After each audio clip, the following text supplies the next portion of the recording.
My sister married my ex-husband 2 months after our divorce, while my mother held her bouquet and told me to be the bigger person. Years later, Mom demanded I delete my new pregnancy announcement because my sister was struggling with infertility, which is when I finally discovered the sickening secret my ex had been hiding from my sister for years, and I watched their stolen life absolutely implode. Let's get one thing straight right out of the gate: I never wanted to be the main character in a family tragedy. We lived in a mid-sized suburb just outside of Atlanta, Georgia, and I had always strived for a painfully normal life, but my family had other plans. My mother called me exactly 9 minutes after I posted my pregnancy photo on Facebook. Before I even answered the phone, I knew from the rapid, aggressive way my device kept buzzing against the kitchen counter that congratulations weren't what she had in mind. The picture itself was aggressively ordinary. I was standing in our kitchen wearing black leggings and a faded, oversized gray sweater. One hand was resting gently on the slight, barely, there curve of my stomach, and the other was holding a crinkled ultrasound picture against my chest. My husband, Marcus, had taken about 12 different versions of the photo because I kept complaining that my hair looked weird and frizzy in the humidity. Our 7-year-old son, Leo, had been standing directly behind Marcus, making ridiculous monkey faces to get me to laugh genuinely. It wasn't some grand, cinematic announcement. There were no expensive pastel balloons, no hired professional photographer, no dramatic, tear-jerking caption about miracles and journeys. I simply wrote that our family was growing, and that we were grateful, nervous, and incredibly excited. That was it. When I swiped right to answer the call, my mother, Helen, didn't even say hello. She didn't ask how I was feeling, she just said, in a voice that was cold enough to freeze water, "Take it down." I actually let out a short, genuine laugh because I honestly thought she was talking about something else, maybe a weird article I had shared, or a glitch on the site. "Take what down, Mom?" The post, "Elena, don't play dumb with me. You know exactly what you're doing to your sister." That single sentence did something incredibly ugly inside my chest. There are certain specific phrases your parents can use that instantly strip away your adulthood and make you feel 12 years old again, no matter how old you are, how successful you've become, or how many mortgage payments you make. I was 32 years old. I was standing in a beautiful house I helped pay for, married to a wonderful man who loved me deeply, pregnant with a baby we had desperately wanted and planned for. And yet, suddenly, I was back in my mother's cramped childhood kitchen being scolded and told that I had selfishly eaten the last chocolate chip cookie when my sister, Chloe, wanted it. I took a deep breath and told her that my pregnancy post had absolutely nothing to do with my sister. My mother scoffed loudly into the receiver and said that was a technicality, which was honestly almost impressive in its delusion. Apparently, being pregnant in public had become a technicality that I was using as a weapon. "She is going through something you can't possibly understand," my mother hissed, her voice dripping with venomous sympathy for her favorite child. "You could show a little sensitivity. You know she's struggling." I gripped the cold granite edge of the kitchen counter until my knuckles turned white and reminded her, as calmly and evenly as humanly possible, that Chloe had never once contacted me about her fertility problems. We barely spoke. In fact, we had barely spoken for 5 agonizing years. My mother sharply answered that I knew enough, and that decent, kind people didn't maliciously rub their happiness in someone else's face. Marcus walked into the kitchen halfway through this unhinged call. He took one look at my pale face, my rigid posture, and stopped dead in his tracks. He pointed at the phone and mouthed, "Your mom?" I gave a tight, miserable nod. He rolled his eyes so hard and so dramatically that I almost smiled despite the knot in my stomach. Then my mother delivered the final blow. "Everything always has to be about you, Elena." And there it was, the grand family anthem, the slogan of my entire existence. I wish I could sit here and say I gave her a mature, measured, emotionally intelligent answer. I did not. I snapped.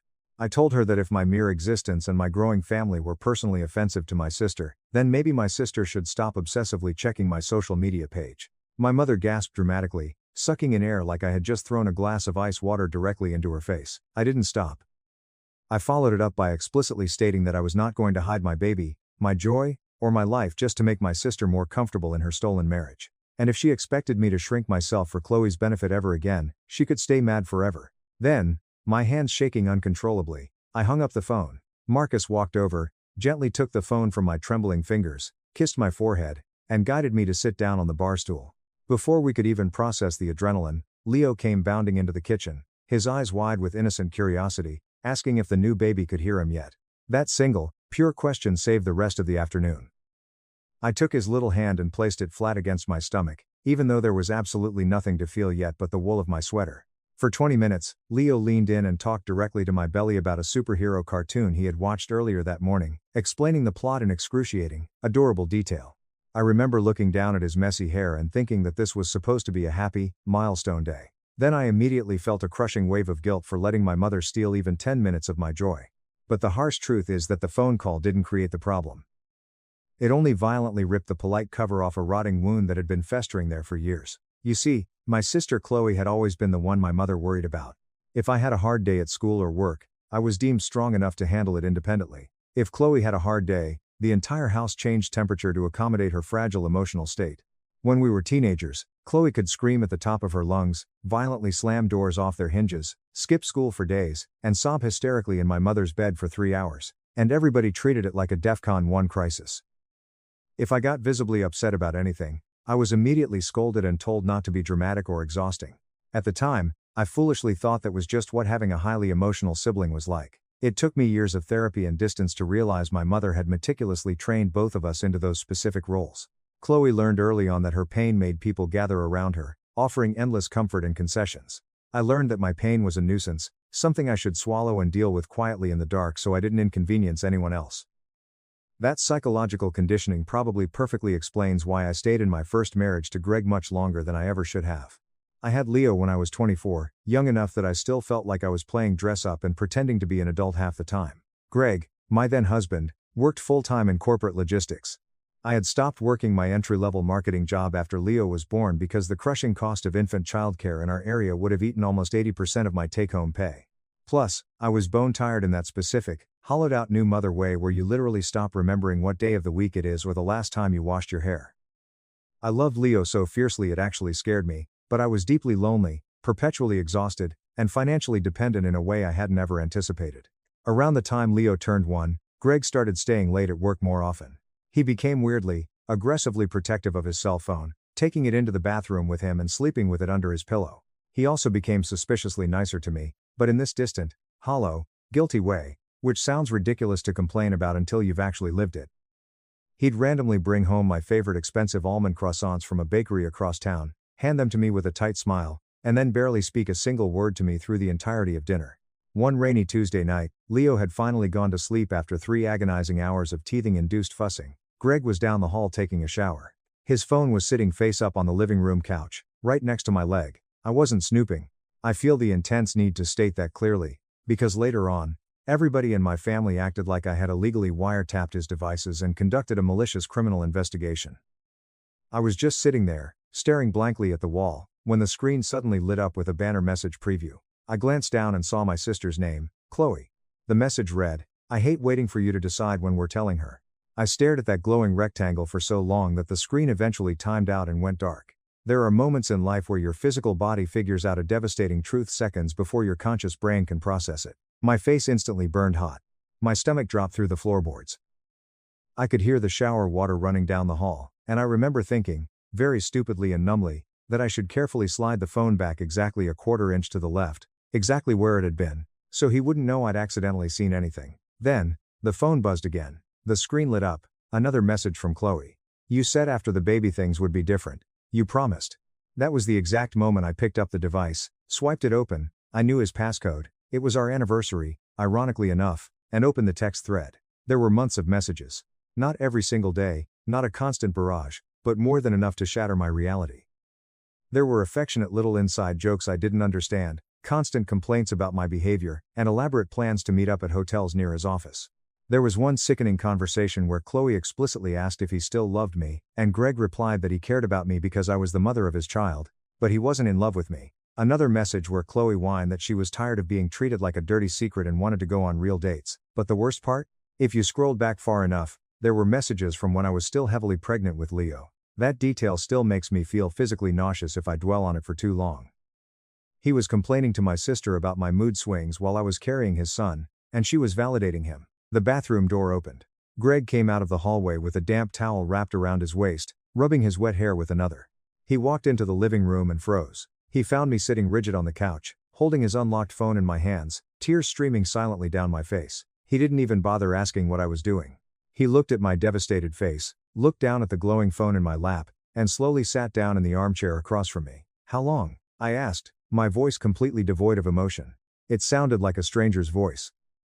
He aggressively rubbed both hands over his face, letting out a heavy sigh. "Elena, how long what? "How long have you been sleeping with my sister, Greg?" He didn't deny it. He told me it had started emotionally, long before it became physical, which is one of those pathetic, sanitized explanations cowardly people give because they mistakenly think adding gradual stages makes the ultimate betrayal sound more organized, and therefore somehow less awful. He said he never meant for it to happen. He said he had been feeling unhappy and stressed. He said Chloe just understood him in a way I didn't. Then, because apparently the night wasn't quite traumatic enough, he looked me dead in the eye and said he was sorry I had to find out this way. Not that he was sorry he did it. Not that he was sorry he destroyed our family. He was just sorry the reveal was messy. I remember laughing. Not a humorous laugh, but a harsh, jagged sound. Because sometimes your overloaded brain pulls the wrong lever just to survive the moment. I asked him, my tone dripping with acid, whether there was a preferred, polite method for discovering your husband was actively sleeping with your own flesh and blood sister. Maybe there was a Hallmark greeting card for it that I missed in the aisle. He got defensive and angry then, which was honestly almost a relief because his calm, clinical guilt had been making my skin crawl. He raised his voice, accusing me of twisting his words. I quietly replied that his words didn't need any help being twisted. They were already grotesque. Right at that moment, Leo started crying loudly in the next room, and both of us froze. That innocent sound violently snapped me out of the argument. I stood up, casually tossed his phone onto his lap, and walked away to get my baby. I sat in the dark nursery for an hour, rocking in the chair, holding my son against my chest, and crying into the soft top of his little head as quietly as I could so I wouldn't wake him fully. He smelled perfectly like lavender baby shampoo and warm milk. That quiet, desperate moment in the dark is burned into my soul far more clearly than the actual confrontation in the living room. I called Chloe the next morning after Greg had packed a duffel bag and left to stay at a friend's house. She started crying hysterically before I even finished asking my first question. She sobbed that she loved him. She swore they hadn't planned it. She claimed she had desperately tried to stay away, but the pull was too strong. She used the classic line, "Feelings don't follow rules, Elena." I gripped the phone and told her in a dead, flat voice that sleeping with your sister's husband in a hotel room wasn't a feeling, it was a series of calculated, deliberate choices. She just cried harder, making those loud, gasping sounds she always used as a teenager to get out of trouble. I hung up on her. 20 minutes later, my mother called. To this day, I still don't know whether Chloe called her first or if Greg did, but somehow my mother already had a fully formed, elaborate explanation and defense ready to deploy. She immediately told me that Chloe was devastated and having a panic attack. She said nobody had ever wanted to hurt me. She then had the absolute audacity to say that my marriage had obviously been struggling for a long time, and that I needed to stop acting as if Chloe had single-handedly destroyed a perfect, happy home. I felt the room spin. I hadn't said my marriage was perfect. I had said my sister slept with my husband. Those are not the same sentence. I asked my mother, my voice trembling with rage, whether she was seriously defending the woman who had just blown up my life. My mother sighed, her martyr sigh. "I am trying to be fair to everyone, Elena. You're being very hostile." That was the exact day I finally, truly understood the sick dynamic of my family. In my family, fair simply meant doing whatever mental gymnastics were necessary to make sure Chloe never, ever had to carry the full, crushing weight of the consequences of her own actions. I didn't dramatically throw Greg's clothes out a second-story window. I didn't take a knife and slash his car tires. I didn't do anything satisfying enough to make for a crazy viral revenge story. Instead, I quietly found a ruthless family lawyer because I had a young child, zero current income, and I was absolutely terrified of ending up on the street. I sat in the lawyer's plush office and cried so hard during our initial consultation that the stern, older woman had to stop taking notes, walk around her desk, and hand me a box of tissues.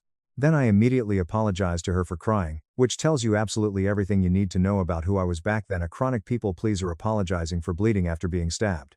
Greg agreed to the divorce terms far faster than I ever expected. He desperately wanted to look like the reasonable, good guy to our mutual friends.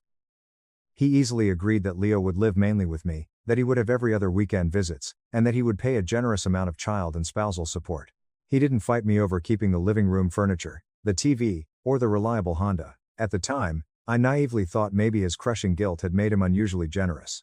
Later, I realized the cold truth. He mostly just wanted the legal process finished as fast as possible so he could publicly move on with his shiny new life. 2 months after the judge banged the gavel and our divorce was officially finalized, Greg married my sister. 2 months. They had a small, intimate ceremony at a local botanical garden. And my mother didn't just attend as a guest, she fully helped plan it. She went dress shopping with Chloe. She arranged the catering. I only found out about this horrific betrayal because my Aunt Susan called me the morning after the wedding, absolutely furious on my behalf, ranting about how disgusting it was. Aunt Susan immediately regretted telling me, because upon hearing the words, I went completely, terrifyingly silent on the line. When I finally confronted my mother about it weeks later, she defended herself by haughtily stating that she couldn't abandon one daughter just to prove her loyalty to another. I coldly asked her why she had absolutely no problem abandoning me emotionally when my entire life blew up. She told me I was being vindictive and cruel, and hung up. I stopped answering her calls for a long time after that. That first year after the divorce wasn't some beautiful, empowering movie montage where I traveled the world, found myself, and bought cute, expensive apartment furniture. It was gritty, exhausting survival. It was mostly buying cheap off-brand groceries, desperately filling out hundreds of job applications at 2 a.m., meticulously coordinating rigid daycare schedules, and crying silently in my parked car outside the grocery store because I couldn't afford to break down anywhere my son could see me. Eventually, I found an administrative job at a mid-sized medical billing office. It was tedious, repetitive, and boring in the most wonderful, healing way possible. The pay was modest but steady, the health benefits were surprisingly decent, and my manager didn't care at all about my messy personal life as long as I showed up at 8 a.m. sharp and processed the claims accurately. I desperately needed boring. Boring felt safe. Boring meant no surprises. My ex, Greg, paid his support on time every month, which is the only credit I will ever give him. He also meticulously maintained a very polished, Instagram-ready version of fatherhood. He showed up just enough to proudly claim to his friends that he was an involved, modern dad, but not nearly enough that our son ever truly knew whether weekend plans were actually going to happen. He would enthusiastically confirm a Saturday afternoon visit to the park, and then casually text me at 9 p.m. on Friday night to cancel because he had to work. He would promise a grand trip to the Atlanta Zoo for weeks, building Leo's excitement, only to downgrade it to a quick dinner at McDonald's because something urgent came up. He remembered the big birthdays and bought flashy toys, but he completely missed the ordinary, quiet days, and ordinary days are where children actually live and build their security. I bit my tongue and tried very hard not to speak badly about him in front of Leo. Some days, maintaining that boundary made me feel incredibly mature and evolved. Other days, it physically felt like I was swallowing rusty nails. About a year into my new, boring life, I met the man who is now my husband, Marcus. We met at work. He wasn't a dashing doctor or some mysterious, wealthy stranger who swooped in to rescue the tragic single mom. He worked in the IT and software department for a third-party company our medical office contracted with. He came into our branch during a massive, chaotic software transition because half of our administrative staff couldn't figure out why patient claims were randomly disappearing from the server. Our very first conversation was me aggressively complaining about missing insurance paperwork while pointing a highlighter at a frozen computer screen. Very romantic. But Marcus had this incredibly calm, steady, grounding way of explaining complex things without ever making people feel stupid or rushed. I liked him immediately, which terrified me so much that I actively avoided him in the break room for 2 straight weeks. When he finally cornered me by the coffee machine and asked if I wanted to grab a drink after work, my trauma brain almost screamed no. Then I stopped and thought about how utterly exhausted I was of letting the worst thing that had ever happened to me dictate every single choice I made afterward. So, my voice shaking slightly, I said yes. I laid all my cards on the table immediately. I told him about Leo within 20 minutes of our first date at a noisy local pub. I told him the grueling details of the divorce on our second date over tacos. I told him exactly who my ex had married on our third date, because I kept waiting for the normal moment to casually slip in. By the way, my former husband is now married to my biological sister, and I realize there is no normal moment for that sentence. Marcus didn't run. He didn't even flinch. He just listened, asked thoughtful questions, and stayed. More importantly, he never forcefully pushed his way into my son's life. That mattered more than I can adequately explain. He just consistently showed up. He learned that Leo hated the texture of strawberries but loved blueberries. He sat crisscross on the living room floor for hours, patiently building ridiculous, structurally unsound block towers just so Leo could gleefully smash them. He came to boring elementary school choir events when I invited him, standing in the back and clapping loudly, and he never once acted offended or threatened when Leo talked excitedly about his biological father. He just kept being a steady, immovable rock in our lives. We dated for 3 wonderful, healing years, before we finally got married. By then, Leo was 8 years old and smart enough to fully understand that Marcus wasn't trying to replace Greg. Marcus was simply his own entity, a permanent, safe part of our home. Meanwhile, my ex's visits with Leo had become even less reliable. Though Greg still paid support and still made sure to appear in enough post-holiday pictures to convince outside observers that he was doing just fine, his actual presence was ghostly. Around this same time, Chloe and Greg had been actively trying to have a baby of their own. I knew this intimate detail because my mother constantly told me. Of course she did. At first, it came up casually in passing. Then, it aggressively became the central, unavoidable subject of every single agonizing family conversation I accidentally got dragged into. Chloe apparently had irregular cycles her whole life, and had always harbored a deep fear that something might be wrong with her fertility. My mother would drone on and on about Chloe's endless doctor appointments, the expensive fertility medications, the crushing monthly disappointments, and how incredibly hard it was for poor Chloe to see other people's pregnancy announcements online. I actually felt genuinely sorry for her. I know that sounds insane to say after everything she did to me, but I really did. Infertility is a uniquely cruel, soul-crushing biological lottery, and I truly didn't want her to suffer just because she had made me suffer. But I also fiercely didn't want to be involved in her drama. Both things could exist as true at the same time, even if my mother's binary brain never understood that.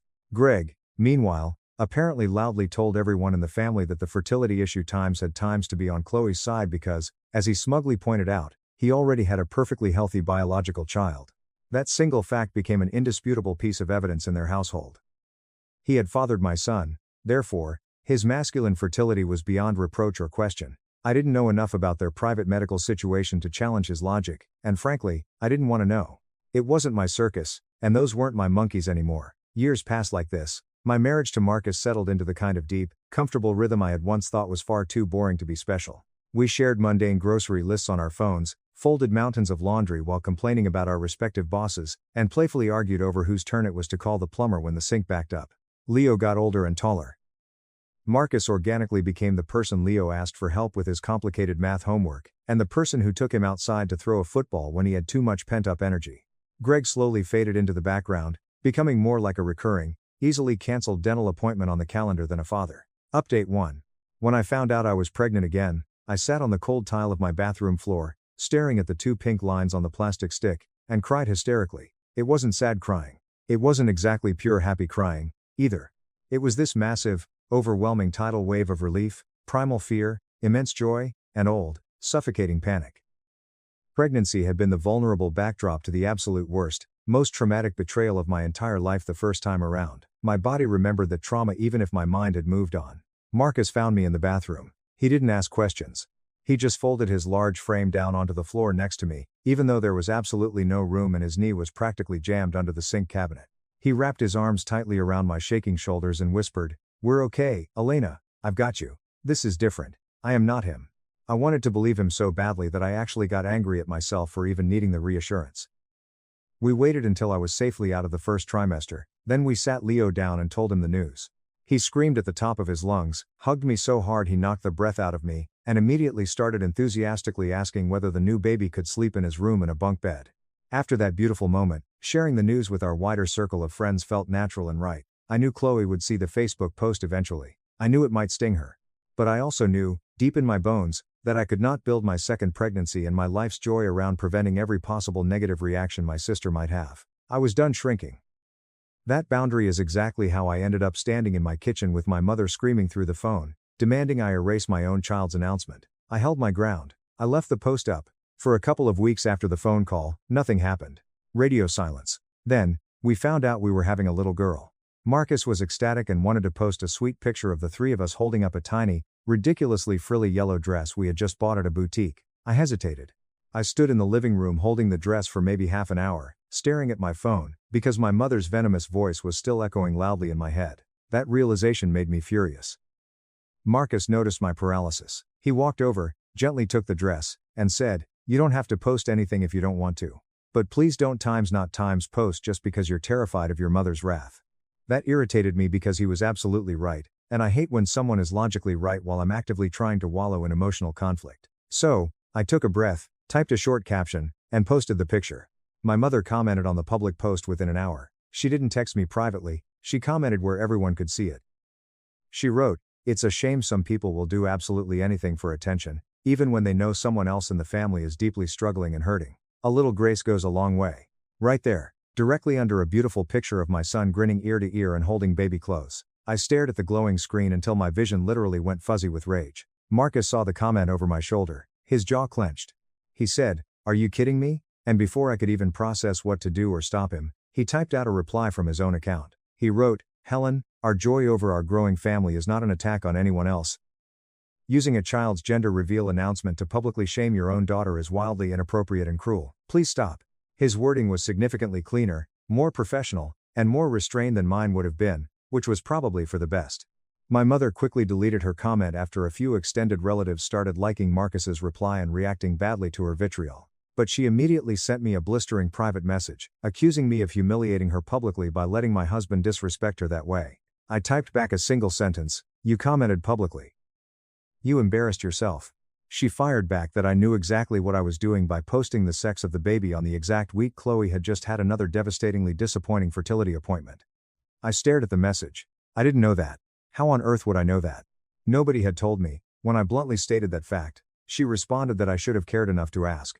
That was the exact turning point where something fundamental inside my soul finally just got tired. Not hot, burning angry, exactly. Just bone deep, exhaustingly tired. I went into my settings and restricted her ability to comment on any of my posts.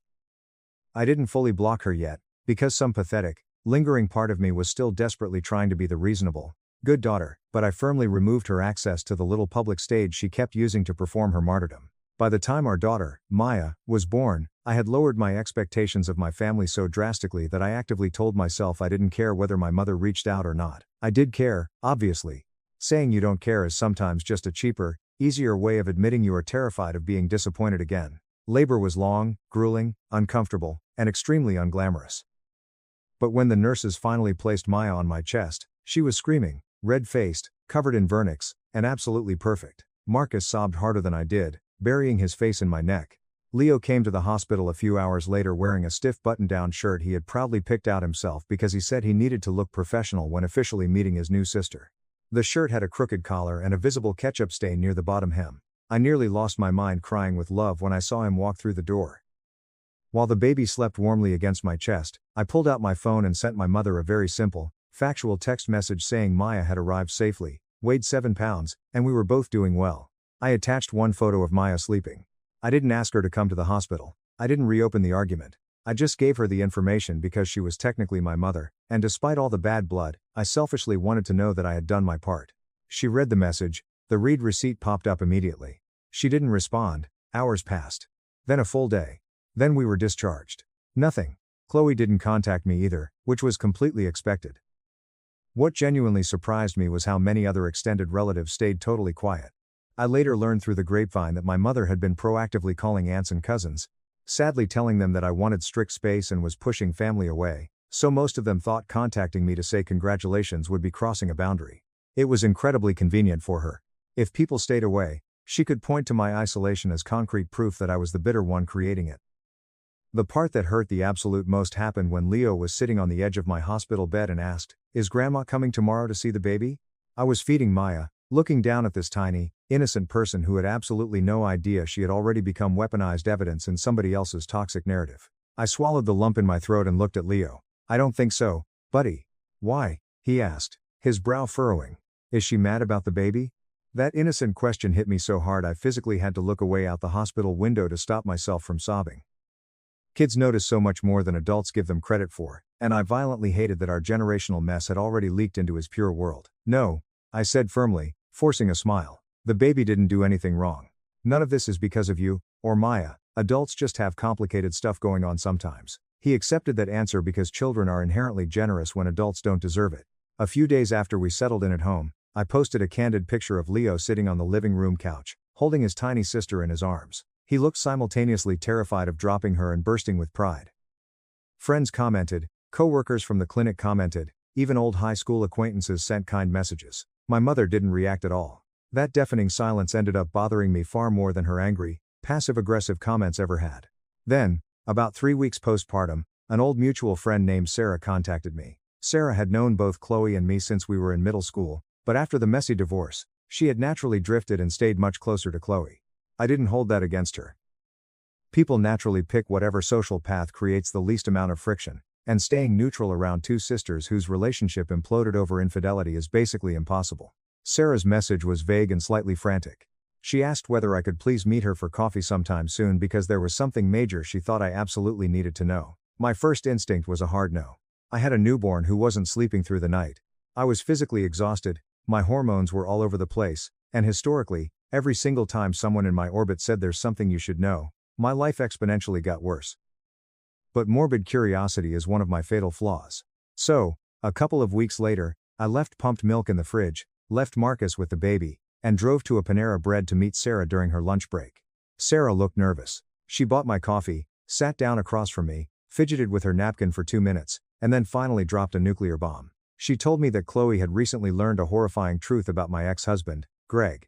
Apparently, Chloe and Greg had been fighting viciously for months about their stalled fertility treatments. Chloe had spent years, literal years, believing she was the broken one because of her irregular cycles. She had willingly subjected her body to invasive appointments, painful diagnostic tests, hormone injections that made her crazy, obsessive daily cycle tracking, all of it.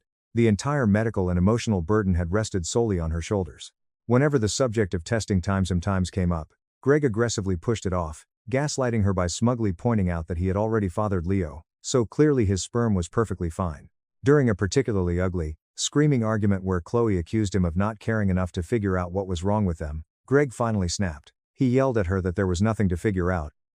He had secretly gotten a vasectomy not long after our son, Leo, was born. I stopped breathing. The bustling noise of the Panera Bread completely faded out.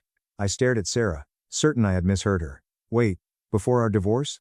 Sarah gave a grim, miserable nod. Yes, while you were still married. I sat back in the hard wooden chair and just stared at her face. My first reaction wasn't even anger. It was total, blank confusion. Greg had never told me. During our marriage, we had actively talked about maybe having another child someday. Not immediately, because I had been exhausted and overwhelmed with a toddler, but we had agreed on time someday. Apparently, while I was recovering from childbirth and desperately trying to figure out how to be a good mother, my husband had quietly, unilaterally decided there would never be another baby with me, went to a clinic, got snipped, and never once thought his own wife deserved to know about a permanent change to our reproductive future.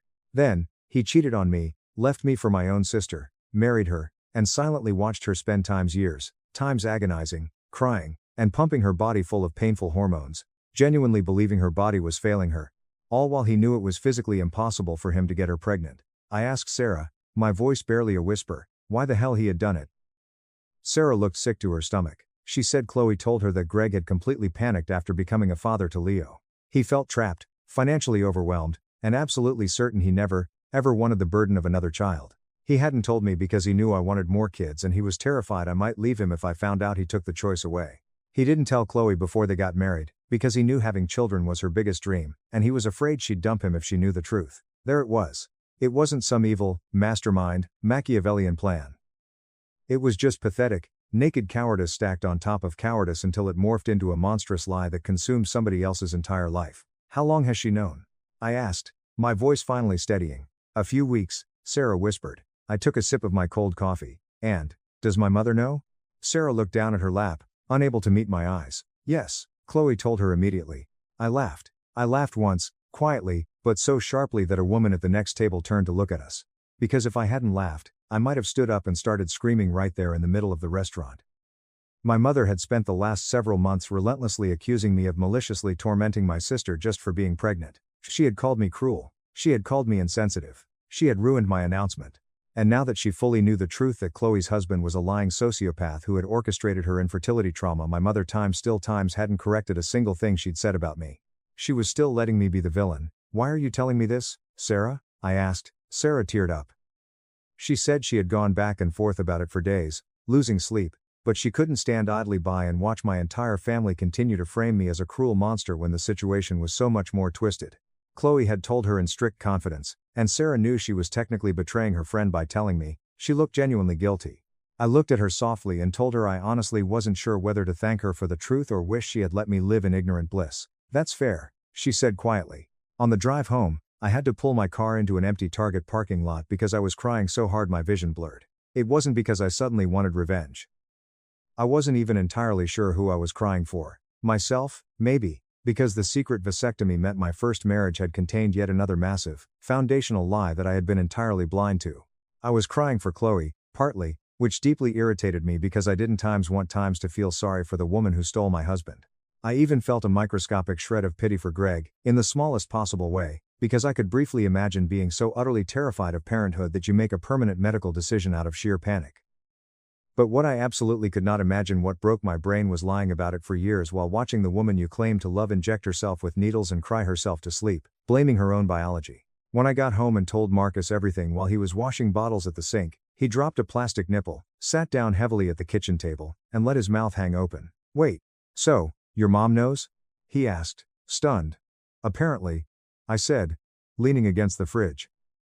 "And now that she knows Greg is the reason Chloe can't get pregnant, she's times letting everyone act like your baby announcement was the problem?" "Apparently." Marcus leaned back in his chair, stared at the ceiling, and rubbed his temples. "I need to find a hobby that doesn't involve your family, Elena, because this is actively raising my blood pressure to dangerous levels." I laughed, then immediately started crying again, which had become a very regular, confusing postpartum activity for me. Marcus got up, hugged me, and asked what I wanted to do with this nuclear information. I honestly didn't know. For the first time in my life, I didn't immediately react. I didn't call anyone screaming. I didn't draft a furious, novel-length text message to my mother calling out her hypocrisy. I didn't contact Chloe to gloat. I just sat with it. That restraint was entirely new for me. Maybe the sheer exhaustion of having a newborn had made me wiser. Or maybe I simply didn't have enough emotional currency left in my bank account to fund another world war. The problem was that my mature silence didn't magically create peace. It just gave other people a wider vacuum to keep talking nonsense. Over the next month, well-meaning extended relatives started gently suggesting through texts and calls that I reach out to Chloe. The wording was always careful, clearly fed to them by my mother. "She's having a really hard time right now, Elena. You two have both been hurt by life. Maybe becoming a mother again has given you a different perspective on forgiveness." That last text message from an aunt made me want to throw my phone into oncoming traffic. One aunt, who genuinely meant well, called me and said, "At some point, honey, somebody just has to be the bigger person." I asked her, point blank, why the bigger person was literally always expected to be me. She stuttered, and didn't have an answer. Around that time, my favorite Aunt Susan, the one who had warned me about the wedding, was hosting a large family barbecue for her 60th birthday. I almost skipped it. Marcus actively begged me to skip it. He said I was still recovering, Maya was barely 2 months old, and nobody could accuse me of being unreasonable for staying home with an infant. But that was exactly why I went. I know that sounds backward and stubborn, but I was so profoundly tired of giving up every single family event, every holiday, every piece of my history, just because my mother and sister might be in the same room. I still loved my aunts and cousins. I still wanted Leo to know his extended family. I violently refused to let 2 toxic women become the permanent gatekeepers of my entire bloodline. So, we packed the diaper bag and went for a couple of hours. The second we walked through the sliding glass doors to the backyard patio, the atmosphere shifted. At least 3 separate conversations visibly stopped and changed subjects. It was almost comical how awkward it was. Chloe was standing across the yard near the grill with my mother. When Chloe saw me walk in holding the baby carrier, her face went completely stiff. She didn't come over. I didn't either. I greeted my aunts, got Marcus a plate of food, and minded my own business. Then, about an hour later, Chloe purposely walked close enough to my table to ensure I could hear her. She loudly made a snide comment to a cousin about how some people get absolutely everything they want in life and still act like wounded victims.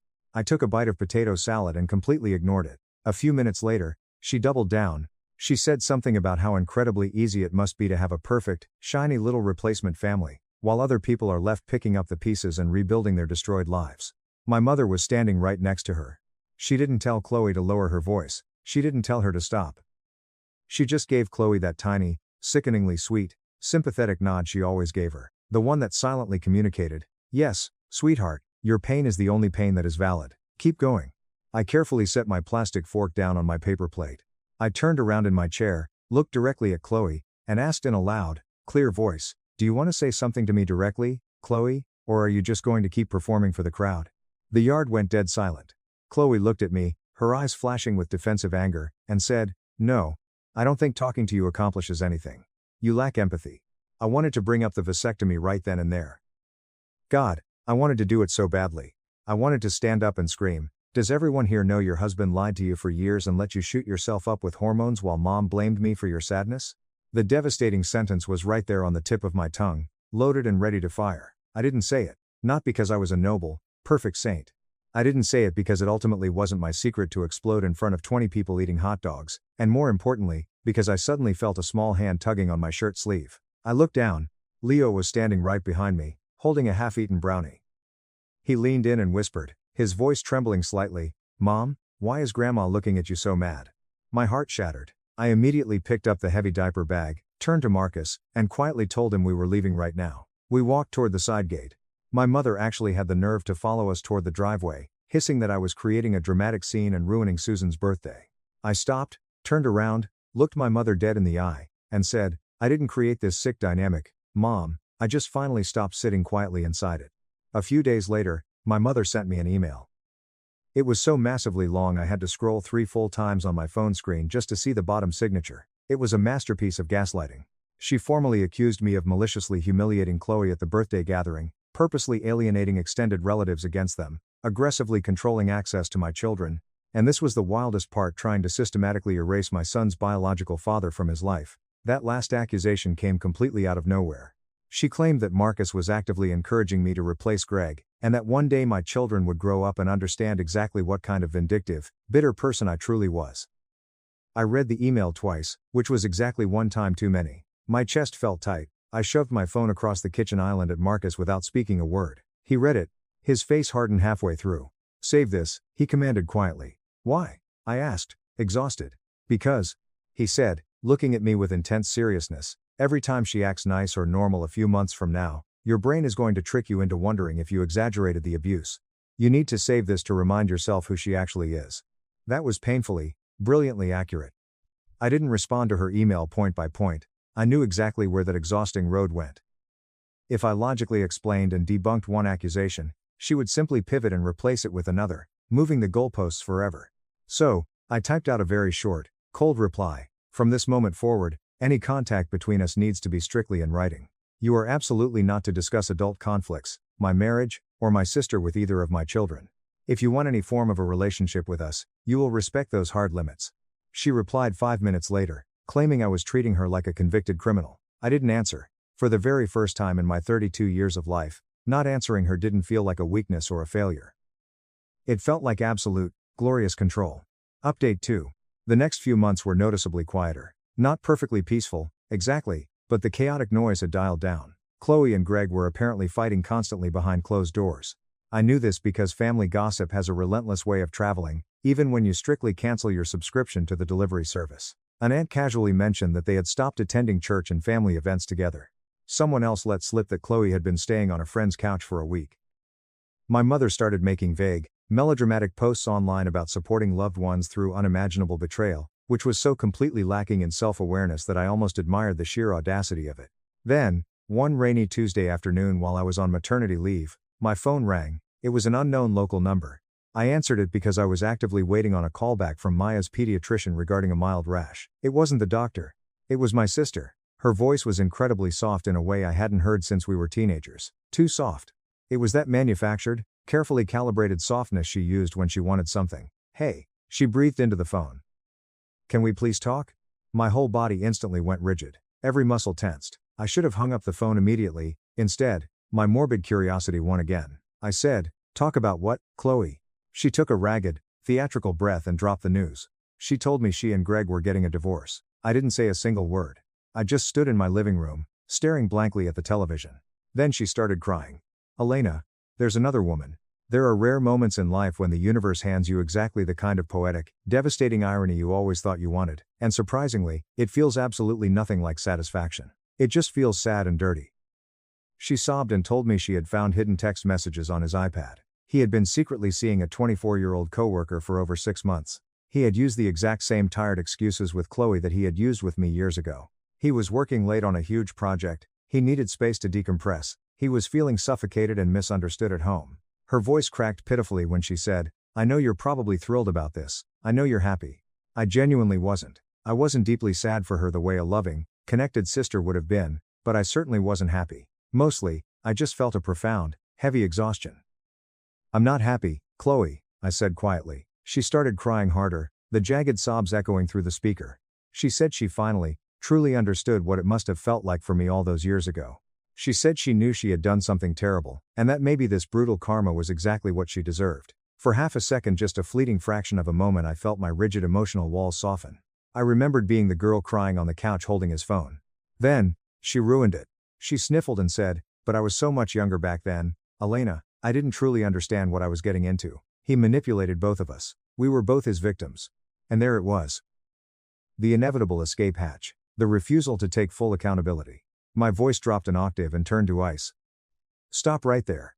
He lied to you about the vasectomy. He cheated on you. He treated you horribly, and that is awful. All of that can be true. But do times not times rewrite history. You were a 24-year-old adult woman when you decided to sleep with my husband. You knew exactly what you were doing. You knew he was married to me.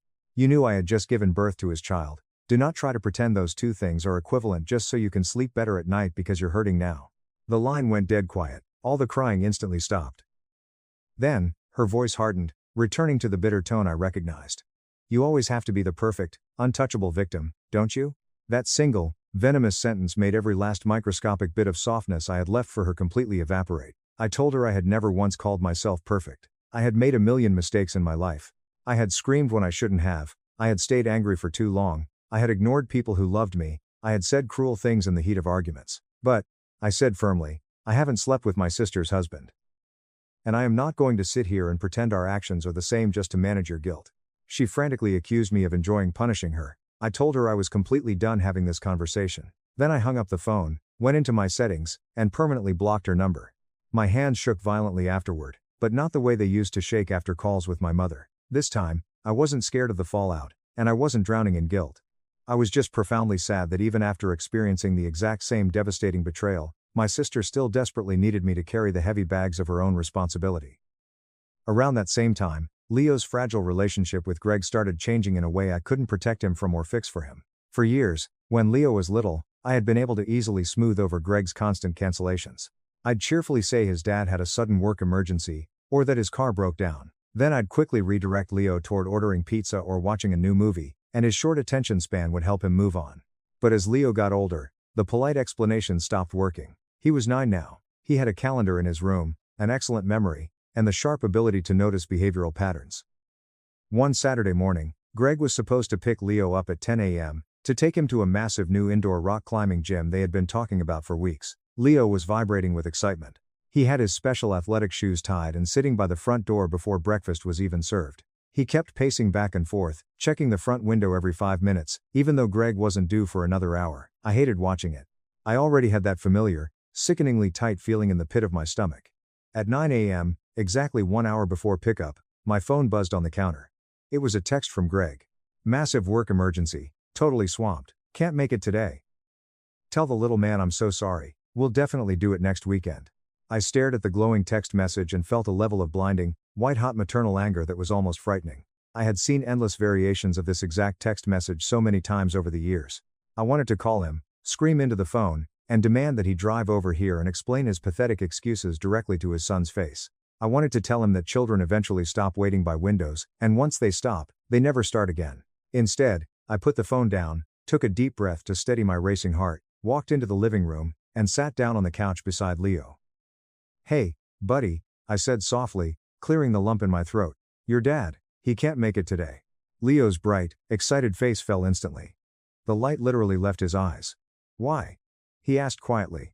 "He sent a message saying a big emergency happened at his work." Leo looked down at his hands. "He always has work when it's my day." I didn't know what to say to that. Lying to protect Greg would insult Leo's intelligence, and agreeing too strongly would drag my son into the dark pit of adult resentment. So, I just put my arm around his shoulders and said, "I know you're incredibly disappointed, Leo. You have every single right to be mad." He kicked his foot against the coffee table and asked, his voice cracking, "Why does he keep making big plans with me if he knows he's not going to come?" That question physically hurt my heart. I told him the most honest truth I could. I said I couldn't answer for his father. I explained that sometimes, adults make promises they genuinely think they can keep in the moment, and then they fail at them because they are flawed. And sometimes, they just don't fully understand how much their failure hurts somebody else. It was the absolute kindest, most sanitized version I could come up with without pretending his father's behavior was acceptable. Marcus had been standing in the kitchen doorway the entire time, quietly pretending not to listen while wiping down the counters.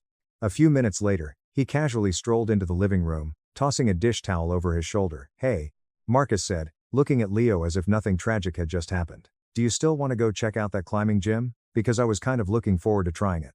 Leo looked up at him, surprised. "You'd go with me?" Marcus smiled. "If you're okay with me completely embarrassing myself in public by falling off a wall in front of a bunch of athletic teenagers, absolutely." That finally got a small, genuine smile out of Leo. They packed up and went. I stayed home, rocking Maya to sleep in the quiet house. When they finally came back 3 hours later, Leo was sweaty, loud, covered in white climbing chalk, and enthusiastically telling me a hilarious story about how Marcus had gotten completely stuck halfway up the easiest beginner wall. Marcus dramatically insisted the wall had been poorly designed by amateurs, which was obviously nonsense. That evening, after both kids were finally asleep in their beds, I stood in the hot shower and cried until my eyes swelled. I wasn't crying because the day had gone badly. The day had actually ended up going beautifully, and that was almost worse. My son had permanently learned that when his biological father didn't show up, another man in his life quietly, consistently did. I was overwhelmingly grateful for Marcus, but I was also grieving a profound loss for Leo, a loss he didn't yet have the adult vocabulary to articulate. Greg texted the following week, casually asking whether Leo had been super upset. I typed out 3 different, furious, paragraph-long answers before deleting them all and sending one that simply said, yes. He replied, damn. I'll make it up to him, I promise. I didn't respond. He didn't make it up to him the next weekend. He rescheduled again. And after that final disappointment, Leo completely stopped asking me when his dad was coming over. He just waited for me to tell him if it was actually happening. A few months later, the moment I had secretly, quietly expected for years finally happened in the least dramatic, most organic way possible. Marcus was in Leo's bedroom, helping him frantically search for a missing math assignment while I stood at the kitchen counter packing lunchboxes. They were both loudly blaming each other for the messy state of the desk, even though neither of them had any evidence. Suddenly, Leo proudly pulled the crumpled paper out from underneath a heavy stack of Marvel comic books. Dad, look, it was right here the whole time. Nobody moved for a split second. The word hung in the air. I froze by the kitchen counter, a sandwich halfway into a Ziploc bag. Marcus looked through the doorway at me. I looked back at him, my eyes wide. Leo didn't even notice. He just kept shoving papers into his backpack like nothing monumental had just occurred. Then, Marcus casually turned back to him and said, okay, that's great, but that still doesn't explain why there are 3 empty granola bar wrappers stuffed in your desk drawer. And that was it. There was no sweeping, cinematic speech. There were no tears in front of the kid. There was no heavy, did you hear what you just called me? Moment. We just let him own the word. He chose it, and it was his to use. Meanwhile, Chloe finalized her messy divorce from Greg and moved several states away to Texas for a new corporate job. I only heard about this through my cousin. Apparently, Chloe had found a position with significantly better pay and wanted a clean start in a city where absolutely nobody knew the humiliating history of her marriage. My mother, predictably, posted a long, glowing tribute online about how incredibly proud she was of her daughter's immense courage, resilience, and independence. But behind the scenes, my mother apparently struggled heavily with the physical distance. Chloe had always been her daily person. They talked on the phone constantly, ran mundane errands together, and had lunch multiple times a week. Once Chloe moved to Texas, my mother was suddenly alone. She started awkwardly reaching sideways through the family tree. She asked aunts how my kids were doing. She complained loudly to anyone who would listen that she missed her grandchildren. She told Aunt Susan that she just couldn't understand why Elena was stubbornly holding on to the past. Months passed. The seasons changed. Our daughter, Maya, officially learned to walk and immediately started destroying the lower shelves of our bookcases. Leo got taller seemingly overnight, his voice starting to lose its little boy pitch. Marcus changed jobs to a better firm and complained for 6 straight weeks about the terrible parking situation at his new office building. I went back to work at the clinic, first feeling immense guilt that I was leaving my baby at daycare, and then feeling a secondary wave of guilt because I was secretly relieved to sit in a quiet cubicle where nobody needed me to wipe anything or feed them. Life got beautifully, chaotically ordinary again. Then, on a chilly Tuesday evening, my mother called. She had mostly respected my written boundary about only communicating via text, mostly because I had stopped answering her calls entirely. But this time, her actual name flashed on the screen. I stared at it, my heart rate spiking, and almost let it go to voicemail. Then I saw she had called twice back to back, and that old, deeply ingrained daughter reflex violently kicked in. I answered. Her voice sounded thin, shaky, and genuinely frail. She told me she had fallen down the back porch stairs at her house the night before. She had bruised her hip and shoulder badly, and severely sprained her wrist, but thankfully nothing was broken. A neighbor had heard her crying and taken her to the urgent care clinic. The doctor told her she needed to rest strictly, use heavy pain medication, and absolutely avoid driving until she felt steadier on her feet. For the first few minutes of the call, I was genuinely concerned. Whatever else she was, whatever she had done to me, she was still my mother, and hearing that she had fallen and been terrified alone in the dark scared me. I asked whether she had hit her head. She said no. I asked whether the neighbor was checking on her today. She said the neighbor had been helpful initially, but was busy and couldn't keep running errands for her. Then, the tone of the conversation subtly shifted. The vulnerability vanished, replaced by expectation. She said she needed a full week's worth of groceries. She had a follow-up doctor's appointment in a few days across town. She wasn't comfortable driving. She mentioned she might need someone to come over and help with her laundry because bending over the machine hurt her ribs. I could hear exactly what she wasn't saying yet. The trap was being set. I took a breath and asked, "Have you called Chloe? Is she flying in to help?" There was a long, heavy pause on the line. "Maris. She's in Texas. She just started that demanding new job. She can't just drop everything and fly across the country." I looked across my chaotic living room. Marcus was sitting on the rug, patiently helping Maya stack brightly colored plastic cups. Leo was sitting at the dining table, chewing on a pencil while staring at his math homework. Dinner was baking in the oven, smelling like garlic and roasting chicken. I had to be at work at 8 a.m. the next morning. I had a dentist appointment I'd rescheduled twice later that week. I had an entire, full, demanding life sitting right in front of me. And my mother was talking to me as if I had been quietly stored on a dusty shelf in a closet for 5 years, perfectly preserved and immediately available to serve whenever the preferred, golden daughter couldn't be bothered. "So, you haven't asked her?" I pressed. "I know what her situation is, Elena. It's not practical." "So, no." My mother let out a sharp, exasperated sigh. "Why are you making this so incredibly difficult?" "I am injured. I am in pain." There it was again, my assigned role in the play. The difficult one. I kept my voice dead level. I told her I was truly sorry she was hurt, and I meant it. I said I would gladly pay for a premium grocery delivery service to bring food directly to her door, and I suggested she ask the helpful neighbor or Aunt Susan about getting a ride to her medical appointment if she wasn't safe to drive. She went completely silent. The silence stretched so long I thought the call dropped. Then she said, her voice dripping with venom, "You are my daughter." I almost laughed, because apparently biology and loyalty had suddenly become vitally important concepts to her again. "I know I am. And you're telling your injured mother to order groceries on an app?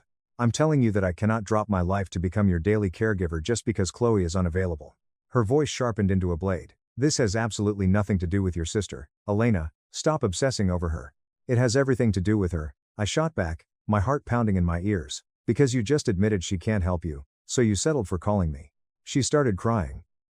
And I think it was real crying, not the manipulative fake tears she usually deployed. I want to be fair about that detail. She sobbed that she was terrified of living alone as she got older. She said getting older was incredibly hard and lonely. She wailed that Chloe had her own new life, and I had my own busy life, and she just didn't understand why neither of her girls could be there to take care of her the way she had always been there for us. That last, delusional sentence almost broke me. Almost. I gripped the phone and said, "Mom, you weren't always there for me. That is the entire problem." "That." She immediately snapped back. "I did the absolute best I could." I closed my eyes. Maybe she did. That nuanced thought had actually started to matter to me more as I navigated my own parenting journey. Parents can genuinely do their best, with the limited emotional tools they have, and still deeply, permanently hurt their children. People can love you in their own broken way, and still consistently, actively choose someone else over you. Intent does not magically erase impact, but impact doesn't automatically mean there was zero love. I had spent years desperately wanting one clean, black and white answer where my mother was either an evil monster or a loving saint. The reality was much messier. She loved me. She also failed me, repeatedly and spectacularly. Both things were true. "I know you think you did," I said softly, "but I am not abandoning you. I am simply refusing to step back into a role where you can ignore me, insult my husband, blame me for everything, and then expect immediate, devoted care the second my sister is out of town." She sniffled loudly. "So, you're punishing an old woman while she's hurt." "No, I'm protecting myself while you're hurt. Those are two very different things." She called me a cold, bitter person. I told her I genuinely hoped she recovered quickly, and then I ended the call. I sat heavily on the couch afterward and stared blankly at the wall for 20 minutes. Marcus didn't ask what happened until the kids were busy watching a movie in the other room. Then he came over, sat beside me, took my hand, and waited. I told him every word of the conversation. He looked at me carefully and asked, "Do you want to go over there and help her?" That question surprised me, because Marcus had every logical reason to demand I say absolutely not. "Do you think I should?" I asked him. He squeezed my hand. "I think if you want to help her because you'll personally feel better knowing you did the right thing, that's one thing. If you want to help her because you're terrified she'll call you a bad daughter and guilt trip you, that's another thing entirely." Annoyingly, perfectly reasonable man. I agonized over it for the rest of the evening. I vividly imagined getting in my car, driving over to her house, carrying heavy grocery bags inside, changing her bed sheets, and driving her to the doctor. I knew exactly, down to the minute, how the script would play out. For the first 2 days, she would be tearfully grateful. Then, the power dynamic would subtly shift. She'd complain about the brand of bread I bought. She'd casually mention how much better Chloe was at folding laundry. She'd start criticizing my boundaries again. She'd call Aunt Susan and brag about how she had finally gotten me to come around and behave. And I would be right back inside the grinding gears of the same toxic machine. I didn't go. I did text Aunt Susan, who lived 15 minutes away, and told her mom had fallen, just in case mom hadn't reached out to her yet. I also paid for a premium Instacart grocery delivery to be sent to mom's house, and I texted her the contact number for a highly rated local senior transportation service that a nurse at my clinic had used for her own parents. That was the exact amount of help I could safely give without giving pieces of my soul away. 3 days later, my mother left me a long voicemail. Her voice was icy and calm, which somehow made the message far worse than if she had been screaming. She said she had never, ever imagined a daughter of hers could leave her alone and suffering when she was so vulnerable. She said she truly hoped I could sleep at night and live with that selfish choice. Then she said that one day, I would get old and need my children to care for me, and maybe then I would finally understand how bitter abandonment truly felt. I listened to it exactly once. Then I deleted it. My thumb hovered over her contact name in my phone for a long, heavy minute before I finally, permanently hit block. I didn't feel powerful. I didn't feel a magical wave of healing wash over me. I just felt nauseated and tired.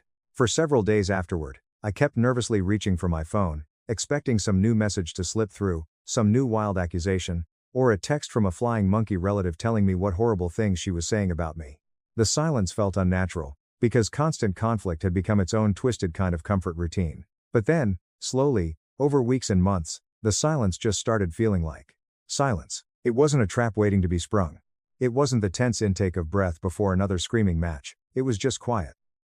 I wish I could tell you that everything became perfectly easy and wrapped up with a neat bow after that, but life doesn't work that way. Leo still asked about his grandmother sometimes. The first time he asked why we didn't go to her house for Thanksgiving anymore, I gave him an honest version he could process.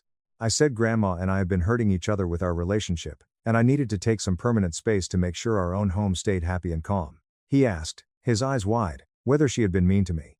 I nodded slowly. Sometimes. And sometimes I got really angry and yelled, too. Admitting that mattered to me.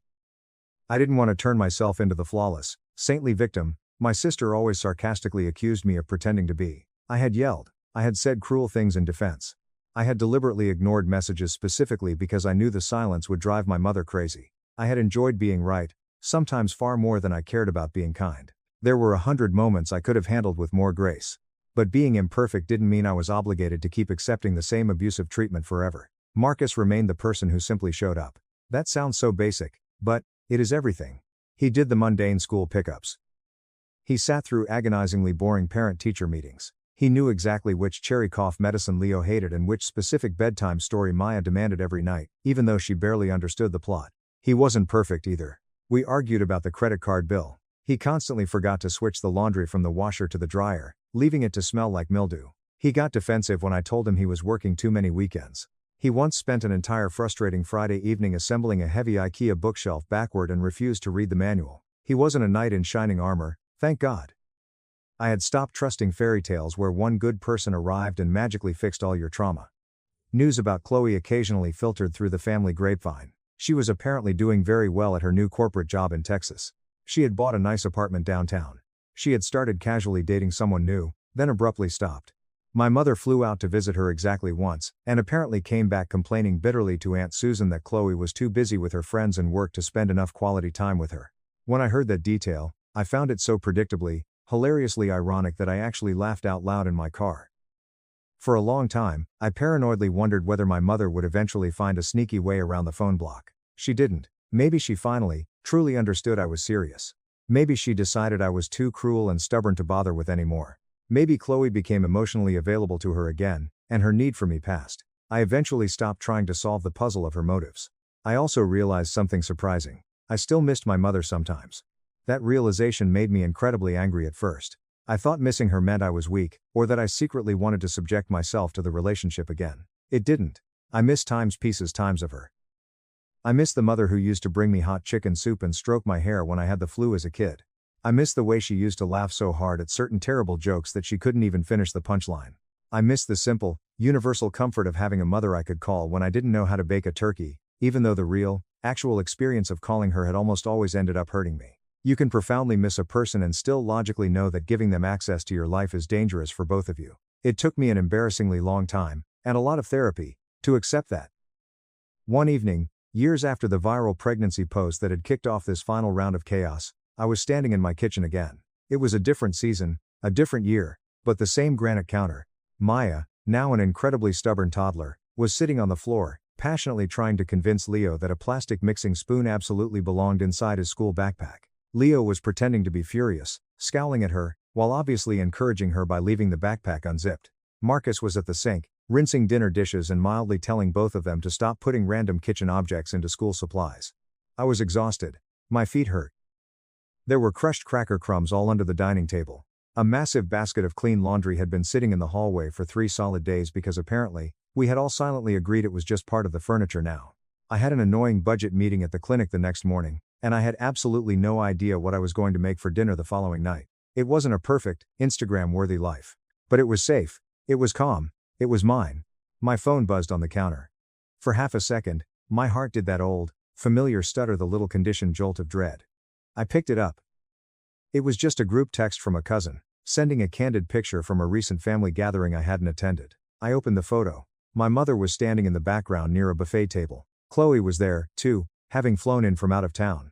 They both looked significantly older than the frozen versions of them I still carried around in my head. My cousin wrote, "Hey, everyone was asking about you guys today. Hope you're doing well and the kids are big." I looked at the picture on the screen for a long time, longer than I expected to. Then, I casually typed back, "We're doing great. Hope you all had a wonderful time."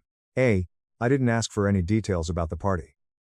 I didn't zoom in on my mother's face, desperately looking for hidden signs of regret or misery. I didn't wonder whether Chloe had told everyone a new, fabricated version of our history to make herself look better.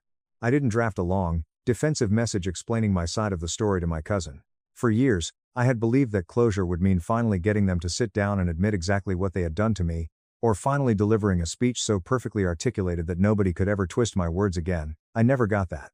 I will never get that. What I got instead was a messy kitchen full of happy noise, and a life that no longer anxiously rearranged itself around their unpredictable reactions. Leo looked up from the floor, exasperated. "Mom, tell her she can't put spoons in my backpack. I'm going to get in trouble at school."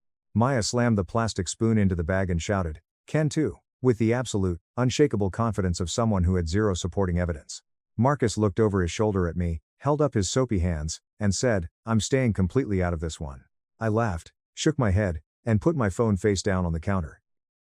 Some things still hurt when the house is quiet and I think about them too much. My sister marrying the man I had a child with. My mother proudly attending that wedding. The deafening silence after my daughter was born. My son waiting by the front door in his little shoes for a father who was never going to come. I don't think that kind of deep, foundational pain ever fully disappears just because you make peace with your boundaries. Sometimes the pain becomes smaller, easier to carry in your pocket. Sometimes it shows up completely without warning on a random Tuesday and sits heavily next to you on the couch for a while. But I don't ever confuse that pain with an obligation anymore. If you enjoyed this story, please hit that subscribe button. It really helps the channel out and allows us to bring you even more awesome stories. Thank you so much for watching.